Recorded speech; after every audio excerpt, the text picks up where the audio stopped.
Ok, mire, vamos a conversar en esta mañana con el sociólogo Santiago Nieto. Él es consultor político, director de la consultora Informe Confidencial, una de las serias que tiene el Ecuador, porque hay pocas, hay 2, 3 series en el Ecuador. Después por ahí han salido un pocotón y cada elección sale un pocotón con nombres hasta de remedios. 8:15, el sociólogo Santiago Nieto. Señor Nieto, ¿cómo está? Qué gusto, buenos días. Muy buenos días, un gusto poder estar con ustedes. Osvaldo Vicente, buenos días, amigos Radio Escuchas, buenos días, gracias por su paciencia. Mi querido Santiago, ¿cómo está usted? Qué gusto escucharlo. Igualmente a los años. Desde los años, así es. Desde sus números políticos, hoy, en este momento, ¿cómo ve la situación a la presidencia? La aceptación del público hacia los candidatos y básicamente hacia esta elección. Creo que el primer dato que llama la atención es el grado de pesimismo de la población. Hemos pasado un año muy duro. El 92% de la población considera que el país está peor que hace un año. Solo un 22% cree que estará mejor que ahora, y entonces es una situación pesimista.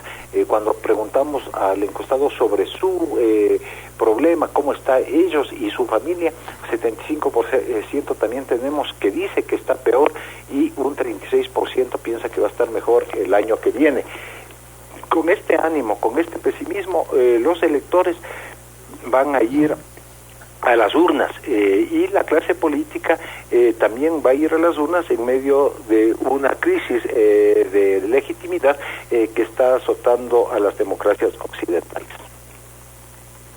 Ahora, en este pesimismo y el problema de crisis, ¿ha medido tal vez, señor Nieto, la posibilidad de asistencia a las urnas con el problema de pandemia, más o menos?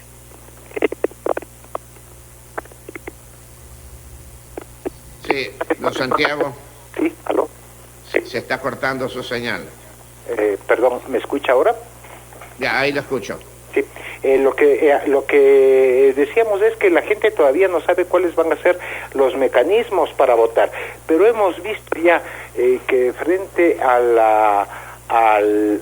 la crisis económica que tiene la gente, por eso es que cuando le preguntamos cuál es su principal problema económico, 77% tiene son problemas con respecto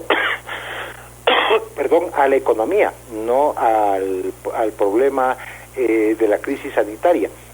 Entonces, con esa problemática de la crisis económica en la cabeza, los ciudadanos todavía no tienen otro espacio para pensar en otro tipo de situaciones o digamos de escenarios. Con este pesimismo la gente va a ir a votar el 7 de febrero si es que no se agudizan, como decíamos, después de haber pasado un diciembre que va a ser bastante complejo. Señor Nieto, ante este panorama que estamos viviendo, hay candidatos hasta aquí seguros, creo que van 15 hasta aquí. De estos 15, según sus números, los números de Informe Confidencial, una empresa muy seria y creíble, que es lo importante en el país, ¿quién iría adelante? Muchas gracias por sus palabras. A ver, en esta simulación, otra vez, el primer dato que llama la atención es cuando ha decidido por quién votar o no ha decidido todavía. Dice que ha decidido el 30% nada más. El resto o simpatiza o no ha decidido por qué candidato votar. Después les decimos, como pasa el de las elecciones, se está cortando nuevamente, señor Nieto. No lo entendemos. Ya, se está perdón. cortando, Sí. por favor. Si se ubica mejor, por favor. En Parece este que está momento, rodando, ¿no? No, tengo mala señal en mi casa, perdón. Entonces, está mejor, ¿no es cierto? Ahí Ahora. está mejor, así es. Ahí lo escuchamos mejor. Entonces, decía que el primer dato que llama la atención es la alta indecisión. Solo dice haber decidido un 30% de los electores. el resto o simpatiza o no ha decidido todavía. Pero como es el voto obligatorio en Ecuador, después le preguntamos, haya o no haya decidido por quién votar. Si hoy fueran las elecciones y estarían estos candidatos, ¿por quién votaría?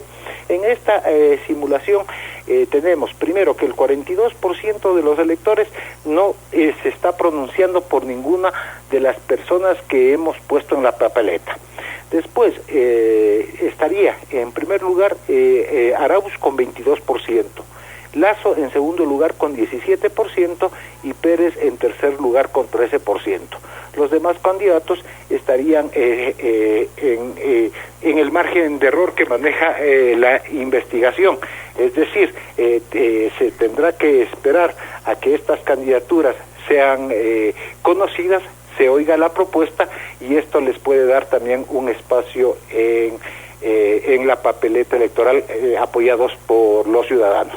Porque, como vemos, la elección todavía no está cerrada, está abierta y hay margen, digamos, para las otras candidaturas menores, sobre todo si consideramos una variable regional. Por ejemplo, la Sierra todavía no tiene presencia en la elección, tenemos más bien candidaturas fuertes que venían de la ciudad de Guayaquil específicamente, pero Quito estaba sin representación. Creo que habrá que esperar a ver si la variable regional, que siempre ha sido una variable importante en el voto en el Ecuador, se pronuncia por uno de los candidatos, y me refiero, por ejemplo, a Javier Hervas, a Juan Fernando Velasco o a César Montúfar, que son quiteños, a ver si logran ellos o no captar un voto de esta zona para tener representación. Todas esas variables, digamos, estarían en juego todavía para llegar a la elección el 7 de febrero. Pero Hervas vive en Quito, pero es guayaquileño, amigo Nieto. Pero está por la izquierda democrática.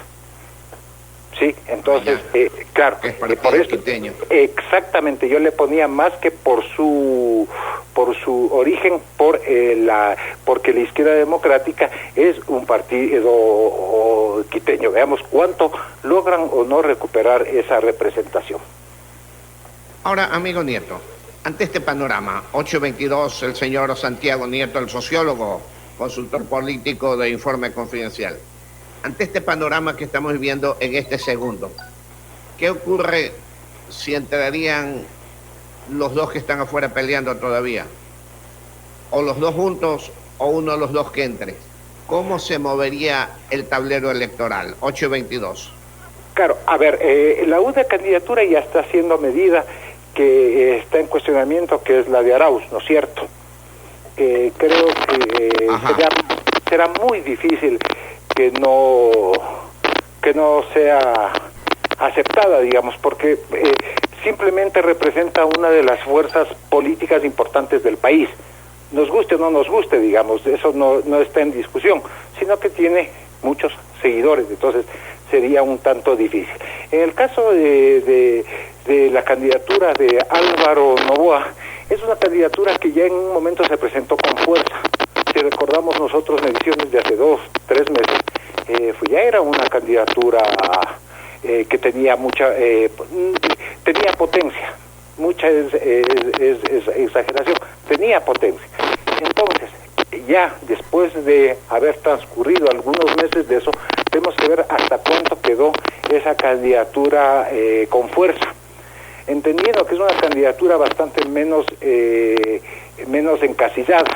Entonces, puede tener espacio, primero, de esta gran masa de indecisos, y segundo, puede también tener espacio con pequeños nichos de votos de cada una de las otras candidaturas.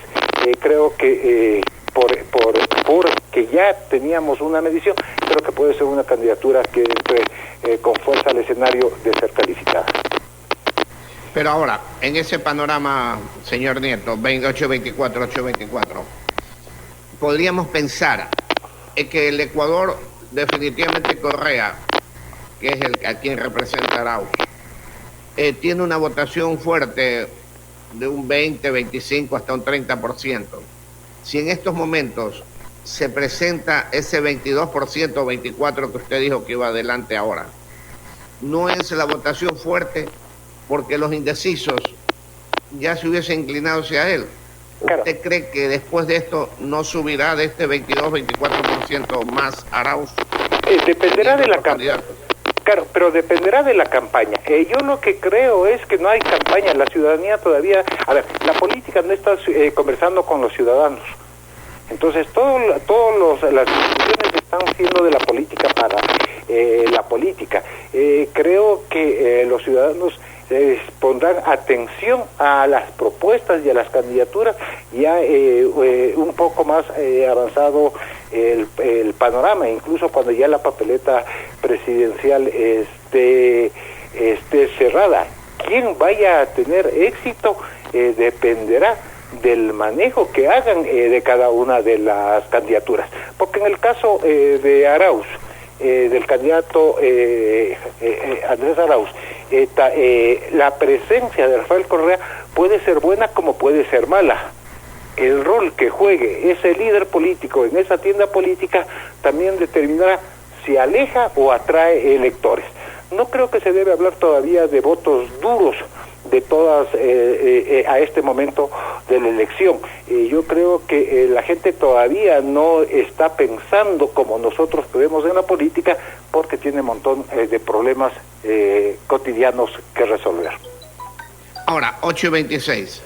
Usted tiene sus primeros números de estos días que ha testeado. Lo tiene primero Arauz, lo tiene segundo a Lasso y tercero Yacu. Lasso, entre Yacu y Lasso, una diferencia de unos 4 puntos. ¿Usted no cree que llegase en un momento dado, si participa Arauz, a una segunda vuelta, Yacu Arauz? Es un escenario probable. A ver, ¿por qué? Porque otra vez tenemos un escenario abierto, pero un Lasso Pérez, un Lasso Arauz, un Arauz Pérez, son escenarios, digamos, posibles, no altamente posibles, pero sí posibles. Se puede dar esto. Ahora, también dependerá cómo la candidatura de Yacu Pérez maneje su discurso. Creo que si se vuelve muy ortodoxo, digamos, una campaña muy de nicho hacia solo el movimiento indígena, esto les puede traer problemas. Y como no hay...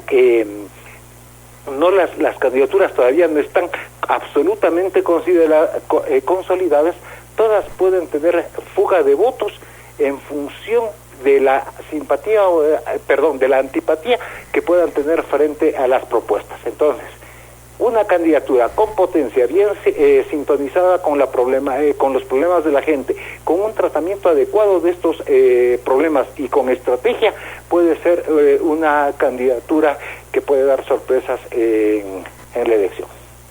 8:28. Hablando de la candidatura de Guillermo Lasso, ¿usted no cree que esa campaña o pre-campaña esté muy mal llevada? Yo creo que eso de buena o mala, puede haber cosas que nos guste o cosas que nos disguste a los que estamos observando. Personalmente yo tengo otro estilo de campaña y soy consultor, por eso es difícil la crítica, pero yo lo que creo es que deben haber pensado mucho el equipo de Guillermo Lasso, sobre todo en el manejo de imagen. Esta posición de tener un discurso bastante menos estructurado y un discurso estructurado que funcione al mismo tiempo, vamos a ver cuánto eso le acerca o le aleja de los lectores. Pero la calificación de las estrategias y de cómo se lleva la campaña, mire, al final hay un día para evaluar eso, y es el día de las elecciones. Creo que eso tenemos que esperar a ver qué resultados les da, pero como digo, son estilos de campaña diferentes. Nosotros trabajamos bajo otros parámetros, otros paradigmas, sobre todo tomando en cuenta a los electores, y que tiene que ver más con el siglo XXI que con el siglo XX. Ahora, 8:29. 829, el señor sociólogo Santiago Nieto, director de Informe Confidencial. ¿Cómo se justifica o cómo se explica, mejor dicho, de que un hombre que nadie lo conocía en la vida, que tiene una muy mala presencia, una muy mala voz, no tiene un discurso, llegue a estar en primer lugar sin hacer nada? El caso de Arauz. A ver, voy a decir una cosa para reflexionar. De pronto, por todas esas características que usted dijo, está primero, porque no se parece a un político. Entonces, esas pequeñas diferencias, que a algunos les pueden parecer buenas o malas, pueden atraer o no a los electores. Pero en el caso de la candidatura de Arauz específicamente, ellos tuvieron una buena táctica para presentar a su candidato. Le pusieron en la papeleta a Rafael Correa, esto le dio notoriedad, se discutió, se habló, se averiguó quién era Arauz, porque cómo Correa podía poner a un ilustre desconocido, y ahora de hecho tiene bastante más notoriedad, termina siendo un representante válido para ese sector de los electores, y bueno, tenemos ese resultado. Está con la fuerza del correísmo, de lo que es Arauz, de todo lo que hicieron, está en este momento de incertidumbre, está con 22% en la simulación electoral. Ahora, el caso de que si ser candidato iba y no iba, como la India María, ni de aquí ni de allá, el caso de Álvaro Noboa, ¿por qué también esa posibilidad muy fuerte en un momento dado y que no se ha debilitado mayormente y lo debilita prácticamente a Guillermo Lasso? A ver, yo creo que, la candidatura de Álvaro puede tener varias fuentes para nutrirse. No solo directamente, no creo que es tan matemático de que entra y se debilita Lasso. Cuando hacíamos los ejercicios anteriores, antes, simulaciones más para la academia, para ver espacios de la política, lo que veíamos es que cuando salía una figura importante de la papeleta... Amigo Nieto, ¿sí? Se está otra vez la interferencia, ¿hay algún problema por ahí con su teléfono, el área? Sí, a ver, parece que ahí se fue. Otra vez. Como que tiene un micrófono o algo ¿aló? Suelto por allí. Ahí lo escucho. Ahí lo escuchamos. Aló. Ahí. Ahí lo escuchamos, ahí lo escuchamos. Perfecto. A ver, estábamos hablando de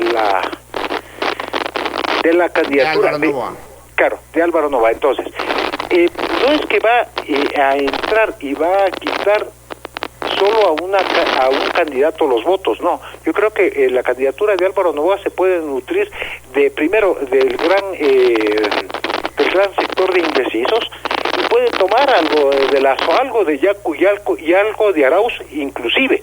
Entonces, por eso es una candidatura con potencia, porque además es una candidatura que juega más desde fuera de la política, sí, por la forma y el estilo de hacer campaña. Álvaro tiene su estilo, su campaña tiene su estilo, se la ha visto por muchas veces en el Ecuador, y al tener los atributos que la gente le ve, se vuelve una candidatura, potente. Yo lo que creo es que hay que esperar a ver si primero le aprueban o no, porque la gente tampoco va a decir que está más o menos inclinada por un candidato que no está en la papeleta presidencial. Hablando de tendencias, ¿le hace daño a Lasso? ¿Aló? Hablando de tendencias, sí. ¿Le hace daño a Lasso, a Álvaro? Yo creo que habría que ver. En principio, una candidatura que entre y altere el entorno les hace daño a todos, porque les altera el entorno. Lo que sí, lo que me parece a mí grave es que a tan poquito tiempo de la elección todavía estamos discutiendo si hay candidaturas o no. Creo que la ciudadanía de todos deberíamos tener mucho más claro quiénes son los participantes para poder actuar en consecuencia. Eso es lo que me parece a mí, pero en principio creo que un factor de desestabilización en lo que hemos medido hasta ahora puede ser una sorpresa. Ahora, amigo Nieto, hablemos de izquierda y de derecha. ¿Usted cree que los de izquierda están manejando mejor la política ecuatoriana para calar en el sentimiento del pueblo que la derecha? A ver, ¿cómo lo pondré desde aquí? Creo que la política ecuatoriana es menos estructurada como para definirse de izquierda o de derecha. Creo que no vemos estructuración bajo esos parámetros de más concretos, más académicos, más conceptuales, porque vemos muchos que dicen que son de izquierda y tienen comportamiento de derecha, y muchos que dicen de derecha y tienen comportamiento de izquierda. Entonces ahí pierden contenido los conceptos para la población. Entonces yo lo que diría es que hay una lectura equivocada del conjunto de la clase política con respecto a los electores. Eso, digamos, como primer punto. Ahora, que en un momento los que se llamaban de izquierda, porque creo que son formas de autodenominarse más bien de los espacios de la política antes de que lo sean. Entonces creo que lo que tienen tuvieron mucha plata. Creo que el Ecuador, cuando apareció el socialismo en el siglo XXI, tuvo mucho dinero, y esto le ayudó a poder realizar varias de sus propuestas, digamos, gracias de sus ofertas, lo pudo ayudar porque tenía mucho dinero, y esto creó una sensación de bienestar. Creo que la gente canaliza sus sentimientos cuando son negativos en contra de alguien que protesta con el sistema, pero que no tiene que ver con izquierdas y con derechas. Usted puede hacer una propuesta en momentos una protesta en momentos de malestar, sea de izquierda o sea de derecha, y la sintonía que tenga con este malestar le va a dar a la clase política un espacio electoral. Ok, mi querido Santiago, para finalizar, no podemos decir nada porque hay dos candidaturas hoy por hoy en el limbo. Sí, y esperar a ver qué pasa. A ver, imaginemos todos que esas dos candidaturas no son aceptadas. ¿Qué pasa? Quedamos como estamos. Sí, a ver, la una es la de Arauz, es la candidatura de uno de los sectores de la política con más fuerza. Pues yo digo, sería un tanto absurdo. ¿Dónde se van esos votos? Claro, y lo que se debería hacer, a ver, eso es crear fantasmas para mí. Lo que se debería hacer es dejar que participen ya, cerrar la boleta, irnos de elección, elegir presidente y ya, pero no podemos llenar a la población de incertidumbre. Si no es, si ya mismo, no. Su criterio es que participen los dos. Para mí yo creo que sí, para que se transparente el asunto, no crear fantasmas y poder ir a la elección y competir. Eso es la democracia. Nosotros también hemos pensado exactamente lo mismo. Si no va uno, no van los dos. Claro. Si va uno, que vayan los dos. ¿No es cierto? Es lo que creemos que debería hacerse por lógica. Claro, porque si no suena a favoritismo, y otra vez, con la poca imagen que tiene el sector de la política, con eso la gente, ¿qué va a decir? A ver, ¿qué diría un ciudadano común? Eso es tongo. Así es. Entonces así no hay, aunque sea conveniente, cuidado, yo lo que creo es que la ciudadanía puede creer que es conveniente o inconveniente, pero no es lo que se debe ser. Y yo creo que la participación en democracia y la apertura que tenga el sistema a todos los espacios de la política crea credibilidad, y es algo que está muy venido a menos ahora en todo el sistema de la política ecuatoriana. Viniendo una pregunta, viene otra. En el momento en que no participen ninguno de los dos y se quede el tablero como está hoy por hoy, ¿será seguro que entre Yacu con Lasso, que son los más, porque quedaría Lasso en primero, Yacu segundo, o habría por allí un alfil que se va por las tranqueras y puede dejar a uno de los dos afuera? Claro, a ver, como yo decía, si es que la gente se molesta, hay otras candidaturas que están... a ver, ¿qué va a pasar? Pongamos una candidatura joven. ¿Puede o no puede captar votos? O sea, claro, si es que le sacan o no le sacan una candidatura mucho más contra el sistema, y fresca y contra el sistema, puede tener un espacio. Por eso yo mencionaba estas tres candidaturas, sobre todo de la Sierra, que todavía no son visibles porque la sierra está con falta de representación. Y creo que eso también puede ser un factor. Quito no está representado todavía en el escenario de la política nacional y como digo, un Juan Fernando Velasco que viene de otro espacio, es cantante, es otra cosa, no es político, y César Montúfar, que tiene su discurso de nicho, de mucho más concreto. ¿Qué van a pasar con ellos? ¿Tendrán notoriedad? No tendrán notoriedad. Y la izquierda democrática, ¿revivirá? No revivirá. ¿Qué pasa con todas esas variables? ¿Por qué? Porque el escenario de la costa está mucho más definido. Un espacio tan importante como el Partido Social Cristiano ya está alineado y y conjunto con una candidatura fuerte como la de Lasso. Entonces, esa serie de incertidumbres todavía no sabemos qué va a pasar. Y los escenarios de segunda vuelta, todo dependerá de los acontecimientos de la campaña. Estamos en ascuas, como nunca en su experiencia política, mi querido Santiago. Así nos tienen, y el otro fenómeno que nos está dando la vuelta y que a veces nos despreocupamos, el problema de la pandemia. Eso va a seguir, claro, y vamos a tenerlo presente el día de la elección. Ok, mi querido Santiago, qué gusto haberlo escuchado. Lo vamos a seguir molestando si usted se deja molestar, ¿no? No, por favor, a las órdenes siempre, y siempre es un gusto poder hablar en un medio, digamos, de comunicación aceptado, con veracidad. ¿Y qué es lo que necesita el Ecuador? Periodismo serio que puede informar con imparcialidad. Y esos son ustedes. Muchas gracias por la invitación. Muchas gracias, mi querido sociólogo Santiago Nieto, de Informe Confidencial. 19 para las 9, 19 para las 9.